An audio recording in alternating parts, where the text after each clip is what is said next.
एक पिता की दर्द भरी कहानी। एक गांव में एक छोटा सा बच्चा था। उसके पिता तो थे, लेकिन माँ की मृत्यु हो गई थी। पिता सारा दिन काम करता और अपने बेटे को पाल पोस कर बड़ा करता है। वह सारे सुख अपने बेटे को देता है जो एक माँ दे सकती थी। उस पिता ने कभी कुछ नहीं मांगा, सिर्फ इतना ही मांगा कि मेरे बेटे को कोई परेशानी ना हो। दिन बीतते गए, बेटा पढ़ लिख कर एक अच्छा जॉब भी करने लगता है और वह शहर में रहने लगता है।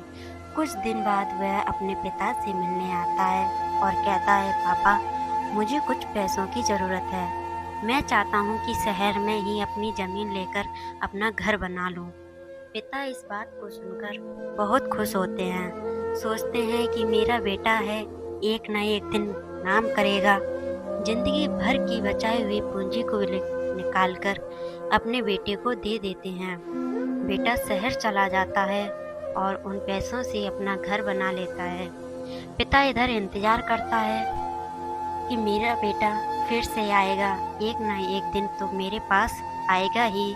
जाएगा कहाँ? उसके पास अब कोई नहीं जाता था, क्योंकि ना ही अब उसके उस पिता के पास पैसे थे और ना ही रहने का जगह था। कुछ दिन बाद बेटा फिर लौट कर आता है और अपने पिता से कहता है, पापा, अब आप दादाजी बनने वाले हैं। पिता को बहुत खुशी होती है। इस बात को सुनकर वह कहते हैं, तू मुझे मेरी बहू और पोता से कब मिलाएगा? बेटा कहता है, अब पापा थोड़े दिन और।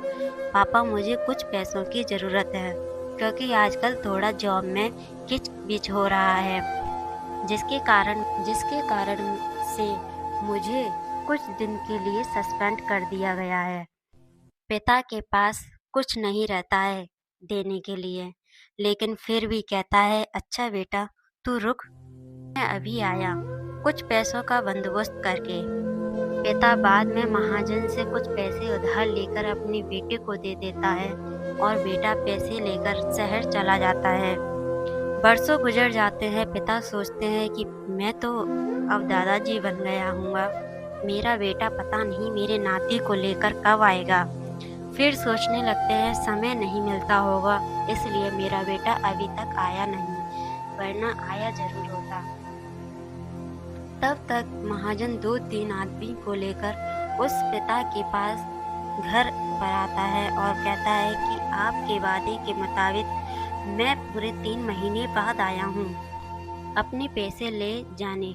पिता कहते हैं, मेरे पास पैसे नहीं हैं देने के लिए।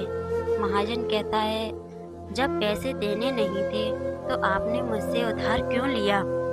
तभी पिता कहते हैं, ठीक है, रुको, मैं तुम्हारे लिए पैसों का बंदोबस्त करके आता हूँ। और वहाँ के नज़दीकी अस्पताल में चले जाते हैं। वहाँ जाकर अपना ब्लड डोनेट करते हैं और अपनी एक किडनी बेच देते हैं और उस महाजन का कर्ज छुटा कर देते हैं। किडनी बेचने के बाद उनकी स्थिति और भी खराब हो जाती है और वह उस राह में जी रहे होते हैं कि मेरा बेटा एक दिन आएगा जरूर। इस आस में जीते जीते एक दिन पिता की मृत्यु हो जाती है, परंतु उस बेटे को अपने पिता को आग देना भी नसीब नहीं हुआ। आपको ये कहानी कैसी लगी, नीचे कमेंट करके हमें ज़रूर बताइएगा। अगर आपको ये कहानी पसंद आई हो तो अपने दोस्तों के साथ ज़रूर शेयर करें और ऐसी ही प्यारी कहानियाँ सुनने के लिए हमारे YouTube चैनल पर ज़रूर जुड़ें।